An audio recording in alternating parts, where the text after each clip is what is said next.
Today we're going to talk on the subject matter of freedom. And I get asked questions as I travel around the country frequently as to what does it really mean to be free, David? And, I've done a lot of lecturing in a lot of different venues for a lot of different groups of people in many different occupations, professions, and businesses. And one of the things I like to do is just tell my story. And my story is one of not freedom, but middle class, upper middle class background, not to sound political in any way, shape, or form, but a middle class family where my dad was a dentist, my mom was a homemaker and kind of helped out in my dad's office. And all I knew was get a good education, get a good job, get a profession. And so I chose to become a medical doctor, and that became what I would consider a passionate pursuit to follow that pattern or that pathway, thinking that would be the answer. But one of the things I never asked myself was, how do you want to live? I never went and interviewed doctors of different stripes, different professions within the medical profession in terms of specialties, and said, tell me, how do you live based on your profession? What have you learned over the last 10 or 20 or 30 years working in the field of medicine, in this specialty, that subspecialty, etc.? I never asked those questions. I just assumed that by becoming a medical doctor, I could make a difference, I could help fix things, and my life would be fine. I did not know the price to be paid to be in that profession. I found out quickly the price to be paid to get accepted to medical school, and the competition and a little bit of the cutthroat dog eat dog that was going on there in terms of people trying to steal your dream or take away your hope of perhaps getting into medical school, because the chances were relatively slim based on the number of slots that were available in the various medical schools at that time in Canada, where I was from, Toronto. And so just to cut right to the chase, yes, I did get into medical school. Yes, I did complete my medical school training.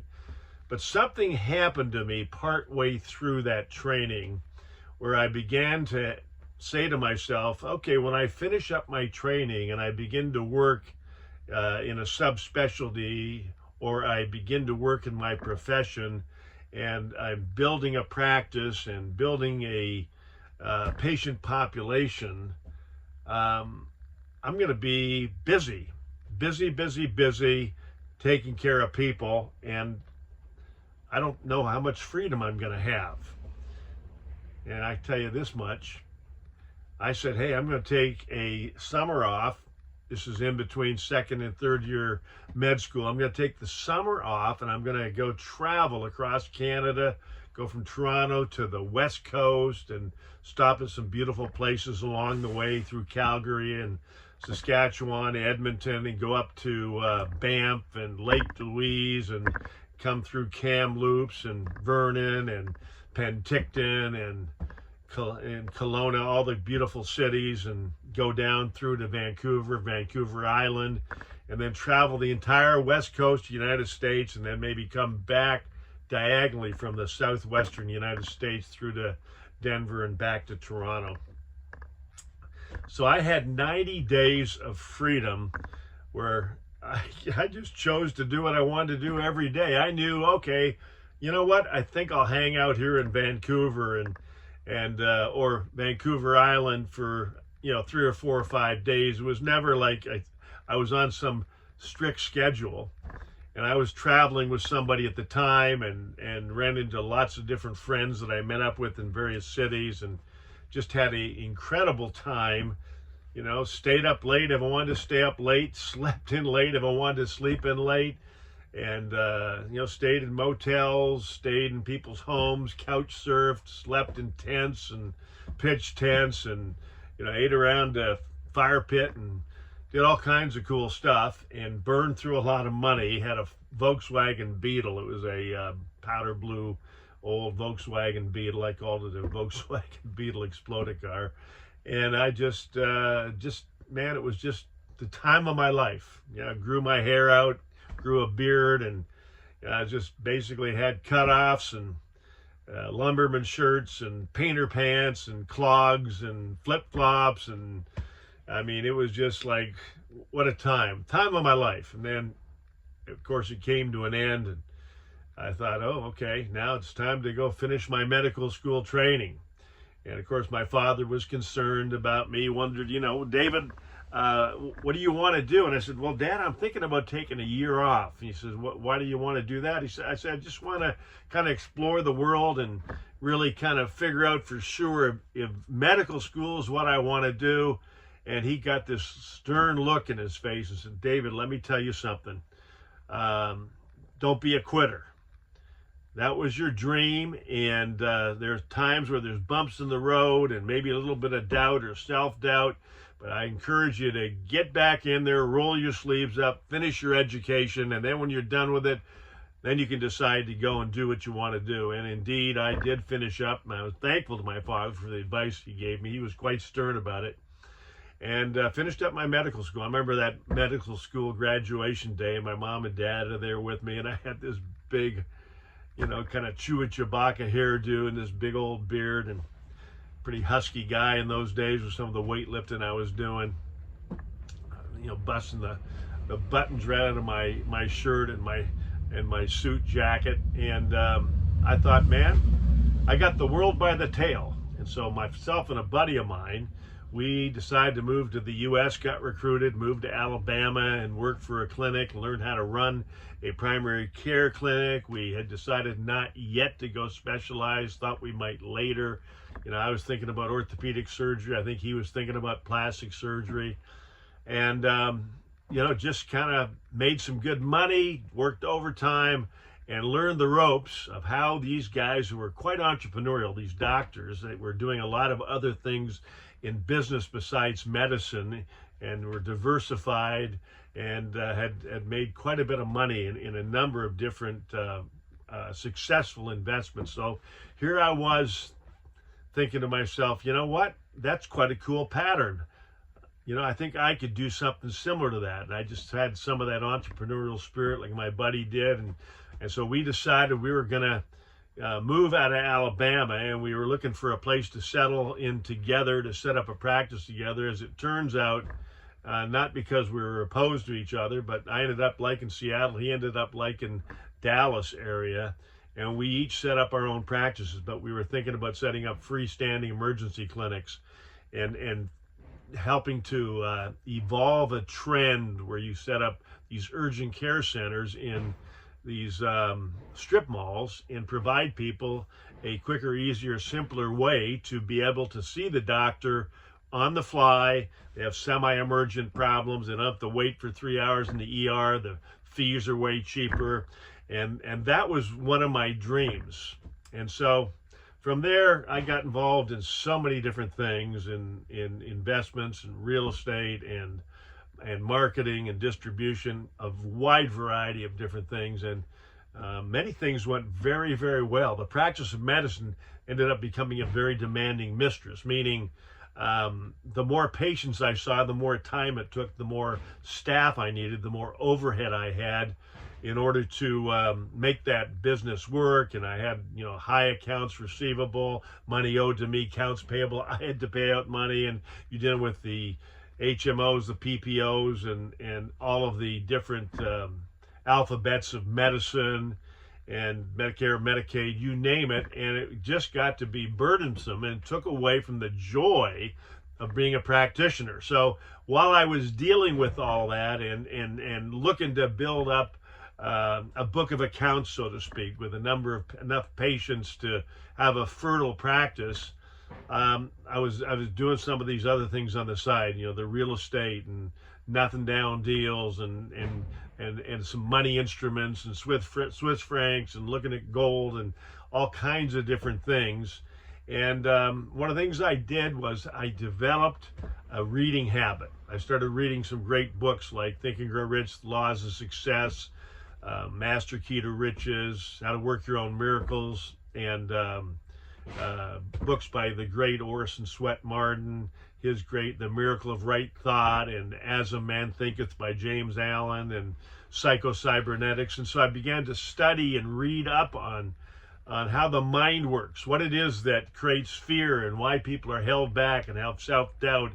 And prior to that, I'd really just been a textbook studier, a person that, read medical texts and science texts based on what I needed to learn in order to get into medical school and become a graduate physician. And so in the process of this, I met people that were widely successful in many, many disciplines. And I found people that I trusted and believed in and became, confident with them. In other words, they became a confidant to me where I would, mentor and coach and be coached. And I began to grow and develop. And my spectrum of life went far beyond the practice of medicine. And to make a long story short, almost 30 years ago, coming up here, I think this month, almost 30 years ago, hung up my stethoscope and left the practice of medicine temporarily, kind of like a sabbatical, thinking, my kids are young, they're like 5 and 8, and my wife having run the medical practice, 12 or 13 employees, give her a break from this, and I could help out the doctor that bought my practice and sort of come back in a year or two later. As it turns out, my life became so full with all the freedom and activities that I was able to do based on having amassed a significant cash flow and assets, that my future looked economically extremely bright. And so I thought to myself, you know what, maybe the year later I'll go back, and the year after that. And I never really re-engaged, other than kind of curbside consults. Friends of mine, people I knew that had medical problems, couldn't get a hold of their doctor. They would call me before they would call their doctor, because I would answer the phone. I would listen to them and give them a little direction and some advice and tell them, these are some of the questions I might ask your doctor, and some things to be thinking about as to what might potentially be a diagnosis, etc. I wasn't giving them specific medical advice. I wasn't, tell them take this drug, take that drug, don't take that drug, don't take this drug. I was just giving them some things to think about and questions to ask of their doctor. And so I've kept up with medicine and the disciplines that I learned in terms of being a disciplined human being, an organized individual, organizing my thinking, organizing my day, and structuring my reading and my learning and education became very much a fulfilling thing for me. So I have people ask me, David, what's it like to be free from the 9-to-5 grind? And I tell you, mine was not a 9-to-5 grind. Mine was like, a 5 a.m. you're up and finish up sometimes at 10 or 11 o'clock at night, and maybe in the middle of the night responding to calls, going to the ER. So I knew more of a 6 and 7 day a week grind in the field of medicine. Well, to be quite honest with you, I had no regrets having went to medical school, and I'm thankful for what I learned, and I'm thankful for the bedside manner that I learned dealing with people, which I've used as a way and means to deal with people in all sorts of disciplines where I encounter folks in different businesses and occupations and investments and so forth. And over the years, many people come to April and I for advice and guidance and direction. People that many of them are millennials and Gen Zs and Gen Xs, to help them begin to see a clearer picture of potentially who they might be, what they might become. So we've spent a lot of our time being able to travel, the flexibility of being able to be in different parts of the world and be involved in the investment world, and to do all kinds of activities, whether it be boating or motorcycling or just sailing around or just hanging out in Mexico or Cabo or different parts of the world, cruises, you name it. It's just a sense of money does not control our destiny. Money does not control who we are. And yes, we have endeavored to increase, our holdings and our wealth, and diversified, and buying, real estate, and stocks and bonds and portfolios and things of this nature. And it's not my job today to give you guidance in that. It's my job today is to tell you that freedom is a very powerful thing. And the problem that most people deal with, which was the same problem my father dealt with, is the idea that, you got to get up, go to work to pay the bills. And there has to be this constant stream of work that takes place in order to have enough money to survive, a roof over your head and food on the table and clothing on your back, so to speak. And so we conquered that well over 30 years ago. And so for over half of our lives, we've had freedom and flexibility. And we look forward to a great life ahead of us, and it's still excited about accomplishing new things and new travels and new relationships and new friendships and new deals and making things happen, and the potential of how full and fulfilling life can indeed be. So I would say to anybody that's curious about what does freedom feel like, it's an unbelievable feeling. And it doesn't mean that your life is that of a slouch or somebody that just hangs out on the beach and doesn't exercise their mind and doesn't have goals and dreams and aspirations. I think that's the road to destruction.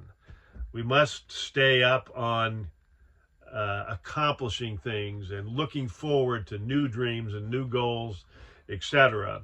And one of the things that I've done is I have made sure, April and I both, that we've kept our mind fertile in terms of learning and getting educated and thinking and becoming conversive on a variety of topics, so that we can be somebody that can add to the conversation no matter where we happen to be. And the other thing that I will tell you about freedom is this: I have developed a mindset that everybody I meet is my friend. In other words, I'm going to meet people that have different political views, different social views, different financial views, but I know there's a commonality in all human beings. There's just something in the heart of human beings where they want to have purpose in their life. And they want to not only love, but be loved. They want to appreciate and be appreciated. And I have found that by being a good listener and listening to people's stories and asking questions and getting to know them better and knowing their name and calling them by name and having interest in what they've done in their life and what they know and what they do, that has built a bond, that we've been able to build bonds with many, many people in those relationships.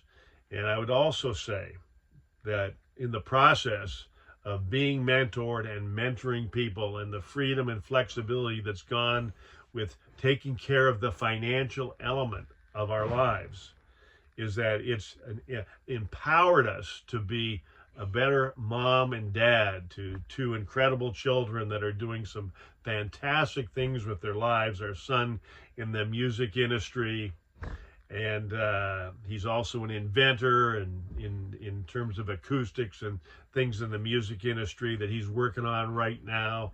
And our daughter involved in the media out of New York, our son out of Los Angeles, and he travels the world. And our daughter also travels the world, but she works in media and kind of a bureau deputy editor chief, and just some incredible stuff that she's doing. So we're available not only to spend time with them, but also to listen to them, to answer questions as they come their way, they come our way from them. And it's just rewarding and fulfilling. So I would say to you that what I encourage you to do is ask yourself the question, how do you want to live?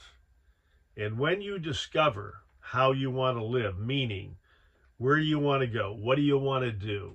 How much money or cash flow would it take to be able to live that way? Who do you want to spend time with?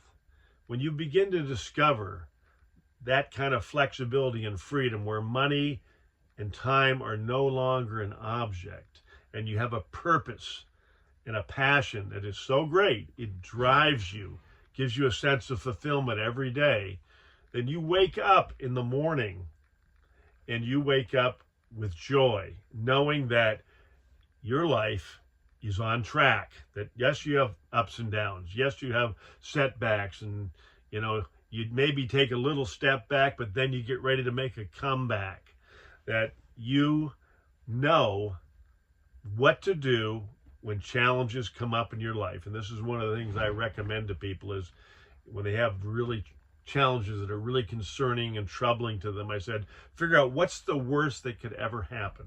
And if the worst ever did happen, what would you do under those circumstances? And then realize the chances of the worst ever happening are slim to none, but in the back of your mind, you have a solution if the worst ever does happen, and then you just work proactively towards the future to accomplishing a greater and better tomorrow. So I hope that some of the things I've shared with you, and many times to really take a deeper dive to understand this sort of thing, it's going to take conversation after conversation and other stories being told and shared in order to kind of really begin to take the layers of the onion off to get into a deeper understanding of what it is that maybe is holding you back and keeping you from seeing what it would be like to live the way you'd like to live, and you don't even know what that is because you don't necessarily feel worthy of that. And you perhaps feel like you're an underdog, or perhaps you feel like, nobody really cares. Or maybe you are a faith-filled person, a believer, and you don't think God cares. Maybe you don't think God has created you for greatness. Maybe you think he's created you and you're just junk. Well, you've heard the expression, colloquial expression, God didn't make any junk. No, I think that you're made with some great, powerful DNA and some genetic programming that provides you the ways and means to have a very substantial life. It could be prosperity, but it doesn't have to be prosperity just based on money. It can be prosperity in terms of the impact and influence you have on other people. I remember when I was in med school, we used to work in the Banting and Best Institute building where Dr. Banting and Dr. Best discovered pork insulin. And that was the beginning of the treatment for diabetes. And I don't know what their compensation was for that kind of discovery. Perhaps somebody else took it to the next level and then commercialized it. I don't know. But I do know this, that because those two men rolled their sleeves up and had a vision for curing diabetes or treating diabetes, that they have revolutionized the treatment of that particular disease mechanism. So the world is your oyster, and life is short. It doesn't take long to go from 20 to 30, from 30 to 40, and from 40 to 60, etc. And I just encourage you that do not give up on your dreams. Know what they are, turn them into a burning desire, discover how you want to live, and realize it's going to take money, it's going to take time, it's going to take an investment to get from point A to point B, but you can do it. And I wish you the best in your endeavors. I wish you to find a mentor. Myself personally, I mentor many, many different people. And perhaps one day, you and I will sit across from each other and we'll hear your story. And I'll share a little bit of my story and answer some questions. And you'll pose some questions and I'll pose some questions of you. And maybe a breakthrough will take place for you. any case, hope this has been helpful to you. And again, I wish you all of the best. And I just want you to remember that deep down inside of you, the seeds of success exist. And when you were created in your mother's womb, and that seed came from your mother to your father, a miracle of light, when that zygote was formed, when the egg and the seed of your father came together with your mother's egg, there's this biological reaction under a electron microscope that shows this flash of light when life is first created, and that there's something great inside of you, and you can make a difference in the lives of other people in ways and means that you may never even know until you explore and move towards a worthwhile goal and vision for your life. So David Humphrey for today, signing off. Look forward to chatting with you again in the not too distant future. Have an awesome, awesome day.